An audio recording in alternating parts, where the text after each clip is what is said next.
하나님 말씀 봉독합니다. 하나님 말씀은 구약성경 소선지서 나훔 1장 9절에서 11절에 있는 말씀입니다. 나훔 1장 9절, 구약성경 1299면입니다. 구약성경 1299면 나훔 1장 9절에서 11절까지 함께 교독합니다. 너희는 여호와께 대하여 무엇을 꾀하느냐? 그가 온전히 멸하시리니 재난이 다시 일어나지 아니하리라.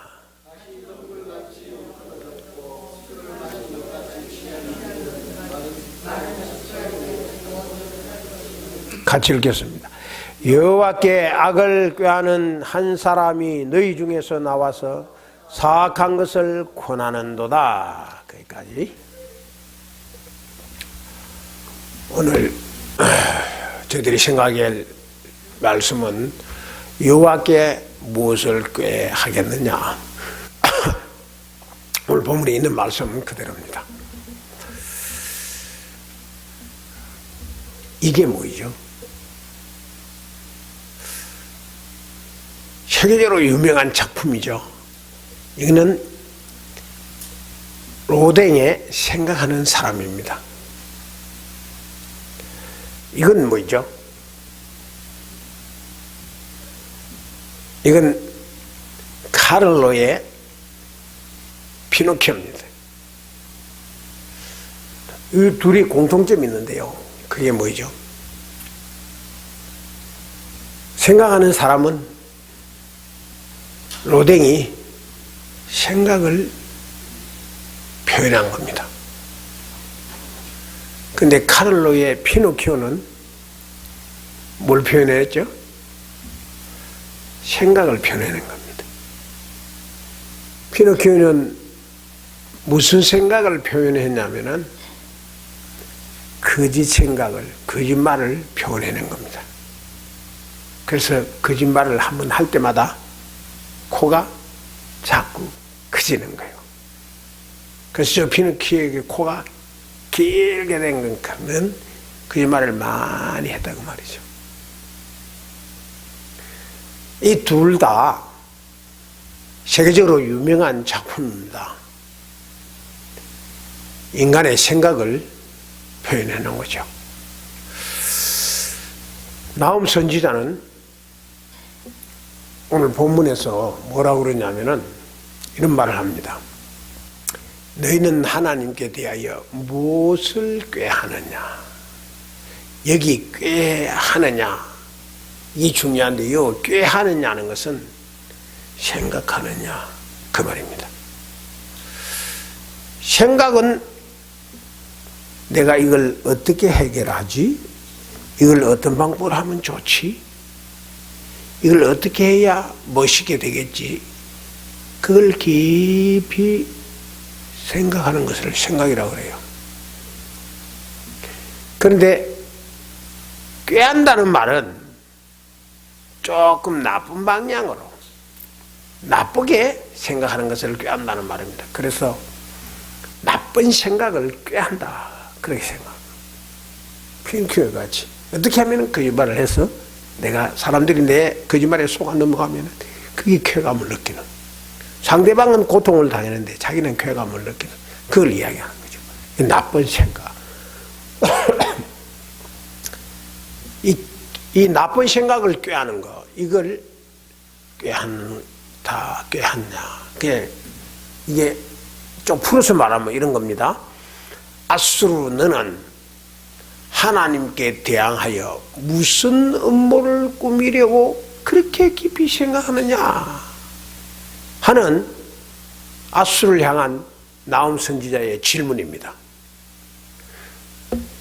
매일 골똘히 생각하고 뭘 꾀하고 음모하고 막 뭔가 큰 계획을 세우고 이렇게 하는 데에 그게 다 하나님을 향해서 반항하는 거예요. 하나님을 향해서 해치는 거죠. 그래서 너 왜 그렇게 생각하느냐? 뭘 그렇게 깊이 생각하느냐 하는 나움 선지자가 아수를 향해서 질문을 던진 겁니다. 근데 이 질문에 대한 하나님의 대답이 있습니다. 하나님의 대답도 나움 선지자가 스스로 하는 거예요. 그러니까 하나님의 대답이 뭐냐면은 같이 읽어보겠습니다. 시작. 그가 온전히 멸하시리니 재난이 다시 일어나지 아니하리라. 여기에 하나님의 대답은 두 가지로 대답합니다.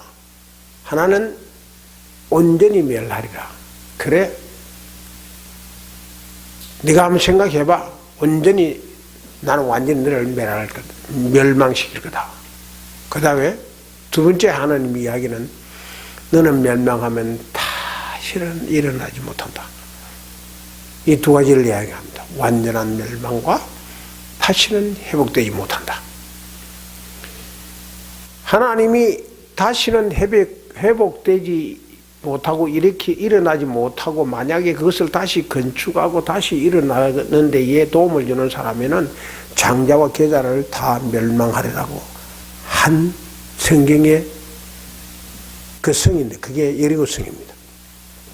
여리고성을 멸망시키고 난 뒤에 이 여리고성을 다시 세우는 사람은 장자와 계자를 하나님이 완전히 멸하겠다고. 실제로 여리고성을 다시 일으키다가 완전히 망한 사람이 있어요.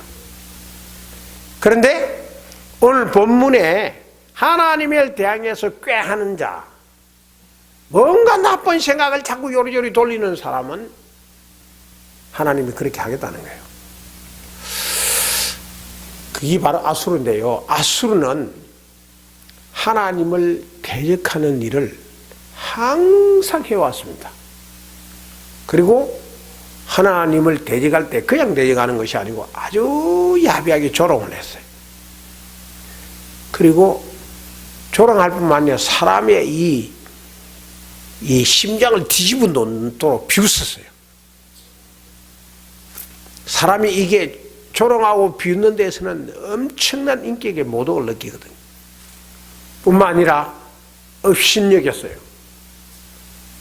하나님을 업신여겼어. 그렇게 괴롭혔어요.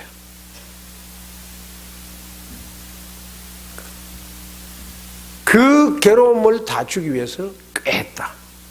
그게 아수르가 한 짓이에요.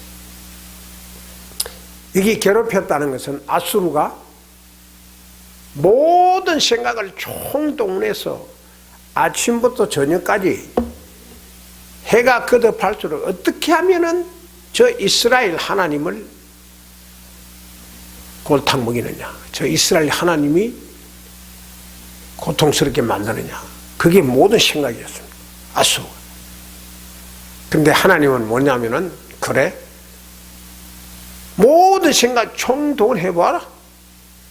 해봐. 그 하나님 자식, 너는 완전한 멸망을 당할 거다. 하나님이 딱 아수르의 모든 것을 샅샅이 다 아시면서 한 겁니다. 그러면 오늘 현실에 우리가 살아가는 데에 현실에서도 그런 사람들이 있거든요. 아수르처럼 비웃고 교회를 비웃고 조롱하고 믿는 자를 괴롭히고 업신여기는 사람들이 있다고요. 그런 사람들에 대한 하나님의 대답은 뭐냐? 하나님 대답은 그때나 오늘이나 다 똑같습니다. 해봐라. 내가 할 만큼 하면 해봐라. 하나님이 욥 보고 그러시네. 사탄 보고 그랬잖아요. 욥을 평안해서 부자가 되니까 그렇다고. 그래, 한번 해봐라. 그러나 욥은 안 망한다. 네가 망한다. 그 하나님의 대답이 오늘 요즘도 마찬가지예요. 이런 실제의 많은 케이스가 모델이 있습니다. 저 우리 고향 교회에 아주 경남 양산 신주동에 조그마한 교회인데요. 그 교회에 그 동네에서 제일 돈이 많은 부자, 그 그 집사님 한 분이 그 교회 나왔어. 우리 교회 나왔어. 내가 그 교회 나가기 전에 그 사람이 교회 나갔어. 근데 이 사람은 교회 목사님이 오구나. 그때는 목사가 왔다가 목사가 모자라면 전도사가 왔다가 이랬거든요. 그래 전도사나 목사님들이 오면은 완전히 자기 모습이야. 자기는 안방에 들어앉아가지고 하고 버티고 있고, 목사님이 오면은 소 먹이게 하고 마구간 치우게 하고 밭에 나가 일하게 하고, 뭐 할 수 없이 시골에서 목회자도 먹고 살아야 되니까 그렇게 여러 목사님들 자기 마음에 안 들면은 쫓아내버리고, 또 자기 마음에 드는 사람 데려왔는데 그 사람도 결국 쫓아내버리고 이렇게 하다가, 그런데요 하나님이 딱 한번 손을 들으시니까요 갑자기 자기 남편이 심장마비로 돌아가시더라고. 그러더니만 얼마 안 했더니만 자기 아들이 아주 술주정뱅이요, 남봉꾼이요, 바람꾼이 되더니만 결국 자기 결혼해가지고 자기 그 며느리하고 또 이혼하더라고. 딸들이 있었는데요, 딸들이 결혼하자마자 얼마 안 돼가지고 다 이혼해. 그 부잣집 집안이 완전히 풍기박산이에요. 하나님이 다 알고 계시니까요. 엘리의 모교회가 있는데요, 그 모교회에 집사님들 6명이 단합을 해가지고 목사 어게인스트를 하는 거예요.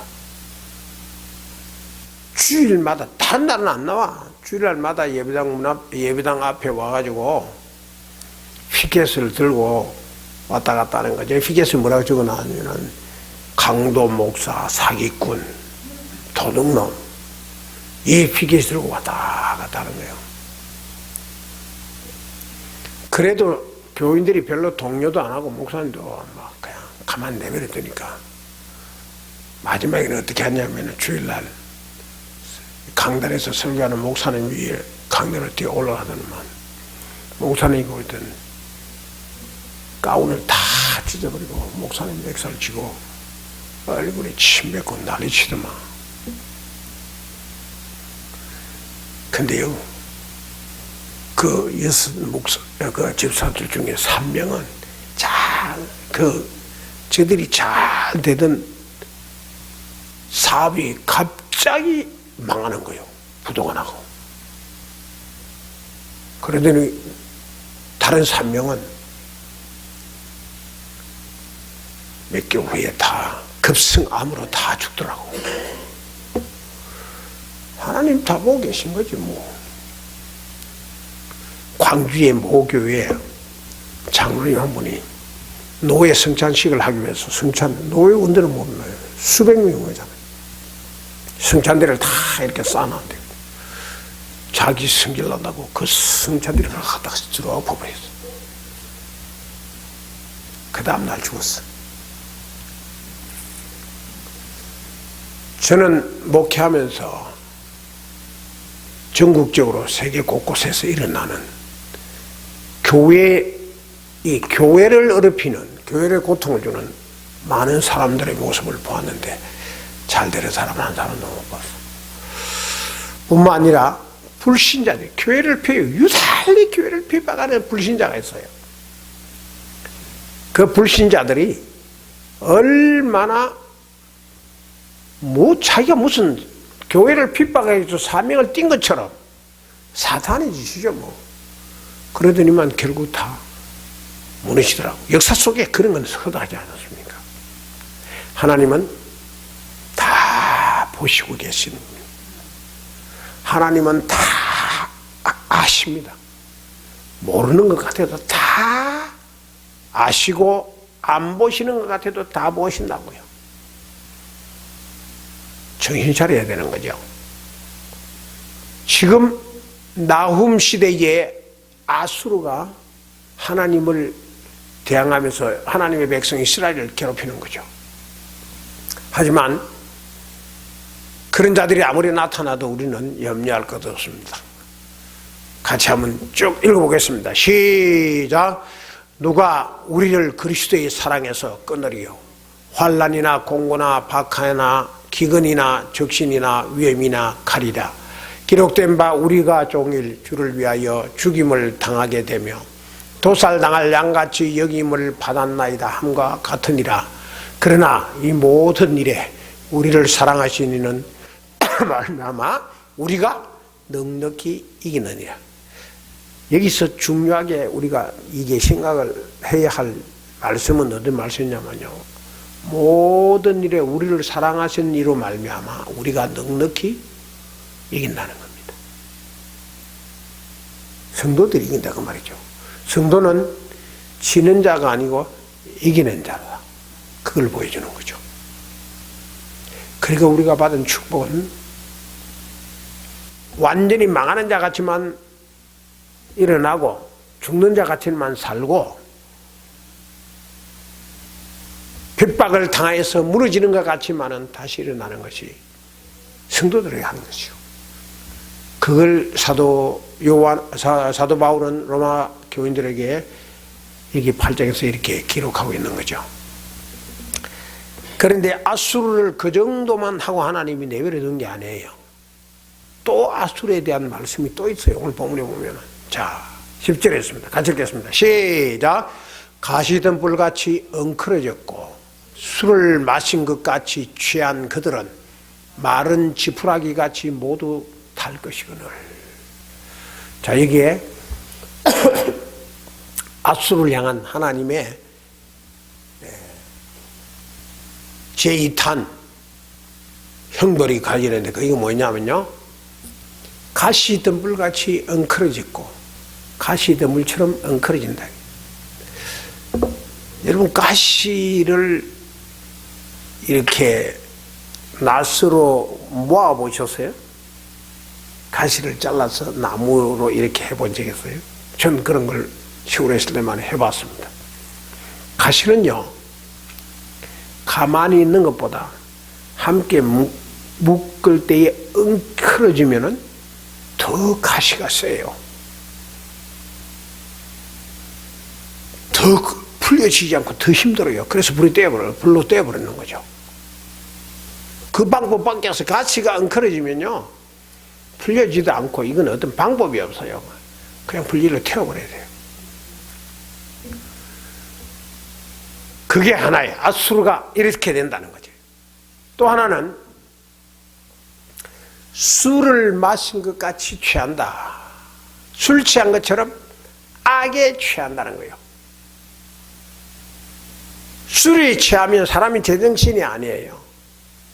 그래서 악한 짓을 해도 아주 잔인하게 악한 짓을 하면서도 술 깨고 나면 내가 뭘 했는지도 모르는 거예요.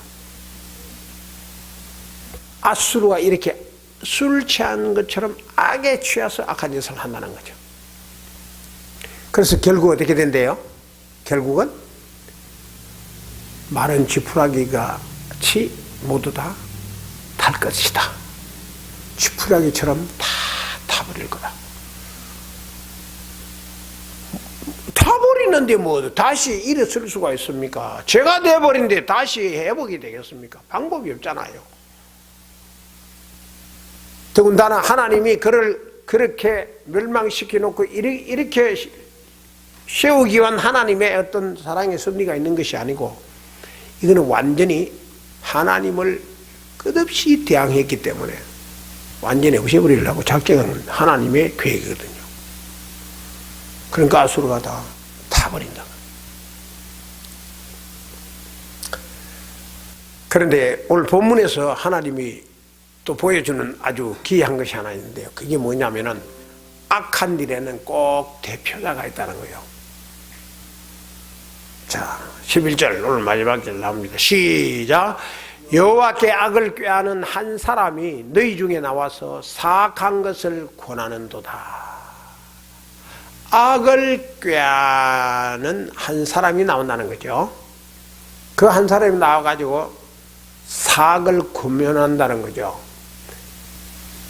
야, 내가 앞장설게. 다 나를 따라라. 어떻게 하든 우리 다 함께 하나님을 대항하자.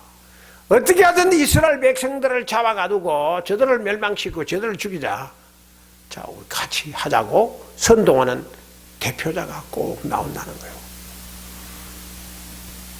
그 대표자가 누구죠? 오늘 본문에서 나오는 아수르에서 한 악을 꾀하는 한 사람이 나오는데 그 대표자가 누구죠? 사네립 왕입니다. 아수르의 왕 사네립입니다. 하나님은 사네립을 악을 꾀하는 한 대표자로 나옴을 통하여 이 세상에 폭로하고 있는 겁니다. 사네립은 이스라엘을 조롱하고 늘 고통과 괴로움을 주면서 이렇게 했습니다. 호시아 5장 14절에 있는데요. 시작. 내가 에브라임에게는 사자 같고 유다 족속에게는 젊은 사자 같으니 바로 내가 움켜갈지라.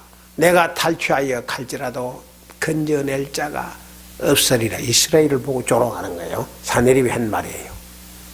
사네립이 뭐라고 했냐면은 내가 에브라임, 이스라엘 조속 중에 한 지파죠. 에브라임을 사자같이 움켜쥐겠다는 거죠. 그리고 유다 족속은 이스라엘의 대표 족속 아닙니까? 그런데 젊은 사자는 더 포악해요. 내가 사자가 되고 젊은 사자가 돼가지고 이스라엘을 어떻게 한다고요? 바로 내가 움켜갈 거다. 움켜간다는 말은 사정없이 핥혀서 끌고 간다 그 말이에요. 그리고 움켜가고 그 다음에는 어떻게 해요? 내가 탈취할 거다. 탈취해 간다는 거죠. 탈취는 인정사정 보지 않고 반항하는 사람 무조건 죽여버리고 남편이고 아내고 자식이고 며느리고 뭐 집안 식구 아무도 볼 것이 무조건 탈취 빼앗아간다 이거죠. 이 짓을 사네립이 내가 하겠다는 거예요. 이스라엘 백성들 보고 내가 이렇게 하겠다. 그래도 내가 아무리 나쁜 짓을 하고 움켜가고 탈지해도 아무도 나를 제지할 자가 없다. 내 하나님이 어디 있느냐? 내가 이렇게 하는 데에 너 여호와 하나님이 어디 있느냐고 조롱을 한 겁니다. 그거는 머리 꼭대기까지 올라간 교만으로 가득 찬 사네립이었어요. 이건 다른 말로 말하면 하나님을 조롱한 겁니다. 이스라엘 백성을 조롱한 것이 아니고 하나님을 조롱한 거죠.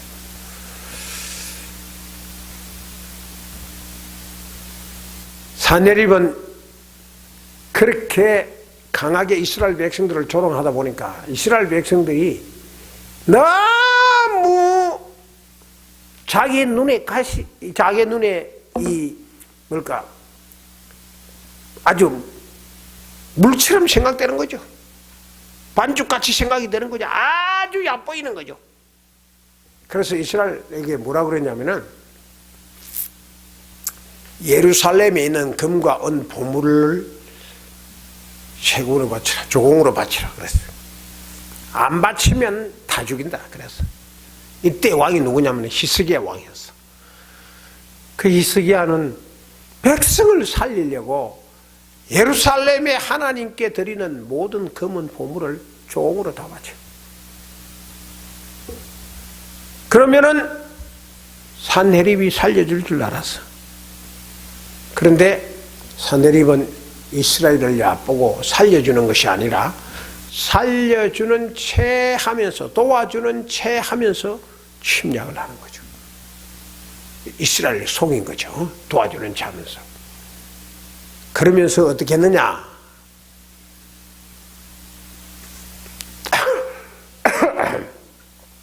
도와주는 채 하면서 18만 5천이라는 대군을 끌고 군대장관 랍사게와 함께 이스라엘을 공격하여 쳐들어오는 거죠.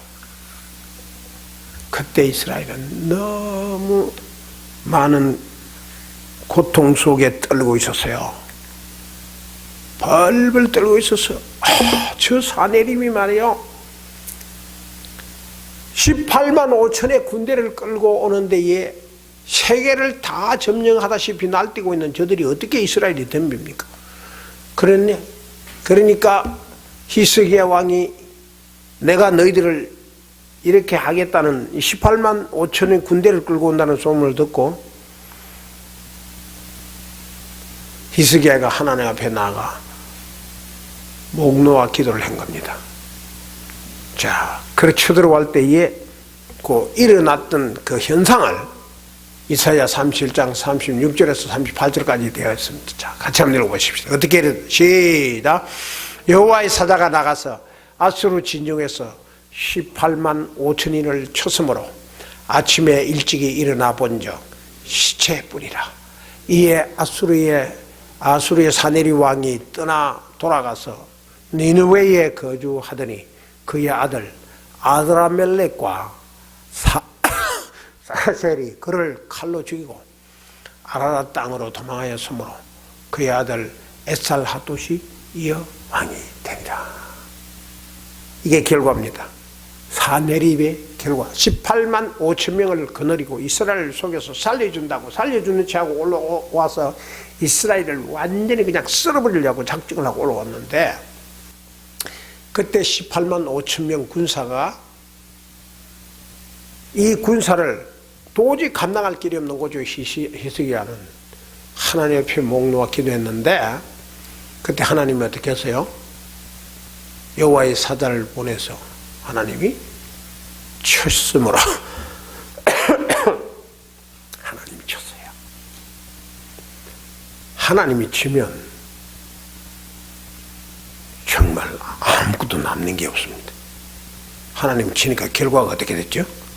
18만 5천 명의 그 거대한 군대가 다 어떻게 시체뿐이더라 그랬어요. 전부 시체. 아침에 자고 나니까 18만 5천 명이 한 사람도 남김없이 전부 다 시체가 되어버렸어요.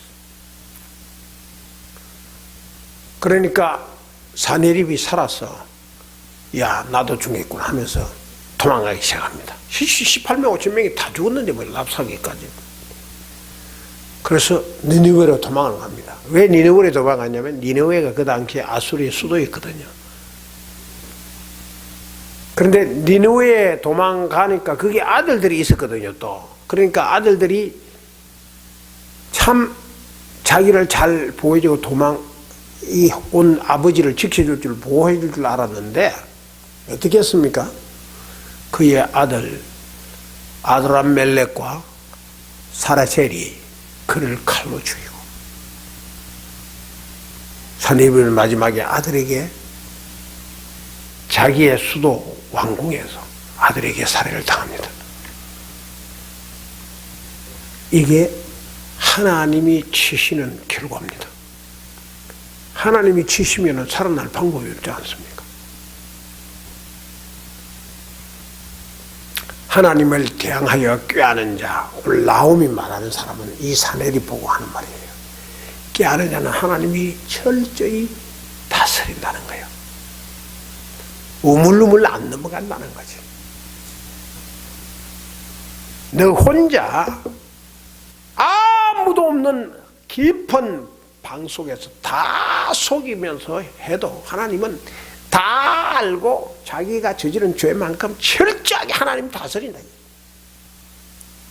그걸 나옴이 오늘 우리에게 보여주는 거죠. 다시는 회복 못하게 완전한 멸망을 하나님이 하신다 이거죠. 다시는 일어서지 못하게 한다고 그랬지 않습니까? 이게 하나님을 대항하여 나쁜 생각을 가지고 꾀하는 자가 당하는 모습입니다. 나움 선지자가 이걸 지금 여기서 예언을 하고 있는 거죠. 그런데 하나님께 순종하며 말씀대로 하는 자는 그러면 어떻게 되나? 하나님을 대항하고 하나님께 고통을 주기 위해서 조롱하고 업신여기는 사내립은 그렇지만, 그러면 하나님을 순종하고 말씀대로 사는 자가 어떻게 되느냐? 하나님께서 철저히 보호해 주시는 거예요. 철저히 지켜주시는 거예요. 내가 억울함을 당하고 내가 서럽고 눈물 흘리고 외롭고 하나님을 위해서 혼자 눈물겨며 섬겼던 그 모든 것을 하나님이 다 보고 계시고 철저히 보호해 주신다는 거예요. 지켜주신다는 거예요. 축복해 주신다는 거예요. 그리고 계속 회복시켜 주시는 거예요. 넘어지면 일으켜 주시고 넘어지면 다시 일으켜 주시고 아브라함과 이삭과 야곱이 블레셋에서 우물을 파면은 물이 다시 쏟아나게 해요. 저들이 와가지고 묻어버리면 또 옮겨가지고 또 파면 또 옮겨나고 다시 계속 일으켜 주시는 거죠. 회복시켜 주시는 거죠. 이게 하나님께 순종하며 말씀대로 사는 자가 하나님으로부터 주시는 축복을 이렇게 받는다는 거죠. 그런 축복을 받은 자가 누구죠? 그가 바로 나음 선지자입니다. 그런 사람이 누구죠? 그가 바로 그 축복을 받은 사람이 히스기야 왕이.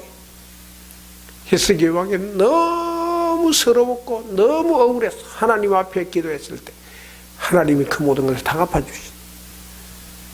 그리고 사도 바울이 그랬어요. 사도 바울이 하나님을 모를 때는 엄청나게 핍박했지만 그러나 그가 하나님을 알고부터는 회개하고서는 감옥에 들어가나 수 없는 매를 맞으나 위험을 당해도 하나님이 그를 일으키시고 계속 도와주셨어요. 그리고 스데반 집사님 믿음으로 살려고 애를 쓴 사람 아닙니까? 이 스데반 집사님이 믿음으로 살려고 그렇게 애쓰고 밟은 채가 마지막에 돌에 맞아 죽는데 하나님께서 그를 일으켜서 하나님 나라로 오는 것을 환영하며 주님이 그를 기다렸던 겁니다. 그리고 누가 이런 축복을 받았죠? 훌륭한 우리 선배 목사님들, 손양원 목사님 같은 분들, 박윤순 박사님 같은 그런 분들이 그런 축복을 받는 것을 저는 내 눈으로 우리 선생을 똑똑히 봤어요. 그런 축복을 하더라고. 그런 축복을 받는 사람이 또 누구죠? 바로 이 하나님께 여러분들입니다. 내가 이런 축복을 받을 사람들이라는 거. 누가 받겠어요 그러면은? 유마하는 교회 여러분들이 아니면 누가 이런 축복을 받겠습니까? 우리는 하나님을 대항하는 사람이 아니고 우리는 하나님을 순종하는 사람이에요. 우리가 예수를 믿고 하나님 말씀대로 사는 것은 순종하려고 하나님 말씀대로 사는 거예요. 그래서 예배하고 그래서 기도하고 그래서 찬송하고 그래서 선교 참여하고 그래서 복음을 전하고 그래서 힘들지만 순종하려고 애를 쓰는 거예요. 그게 저와 여러분들이 살아가는 믿음의 한 마음이 못하라고요. 지난주에 아내가 무호흡 자다가 보면 이 호흡을 멈추는 무호흡증이 있어 검사를 갔다가 기독교 서점에 갔는데 기독교 서점에서 뭐라 그러냐면 목사님이 신청했던 오다 했던 화분대가 왔다는 거예요. 아니 지금 시간이 연년에 지금 6개월이 다 지나갔는데 지금은 문나 포기해서 다른 거 샀어. 그랬더니만 안 된다는 거예요. 뭐 여기서 유모하님께서 오다 했기 때문에 목사님이 가져가셔야 된다는 거죠. 그래서 난 자신 못하는데 근데 우리 교회 박영자 권사님한테 물어보겠다고. 그리고 어제 가져가라는 거, 지난주 목요일 날인가 뭐 가져가라는 거를 두고 그냥 왔어요. 이건 박영자 권사님이 헌금하신 거니까. 그래가지고 어제 우리 권사님에게 물어본 권사님 자초지종을 말씀드려요. 이렇습니다. 어떻게 할까요? 권사님 하기 힘들면 교회가 반, 권사님 반.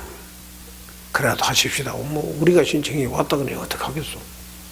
그랬더니만 우리 권사님이 뭘 반반 나누겠습니까? 하나님께 바치는 건데 제가 다 감당하겠습니다.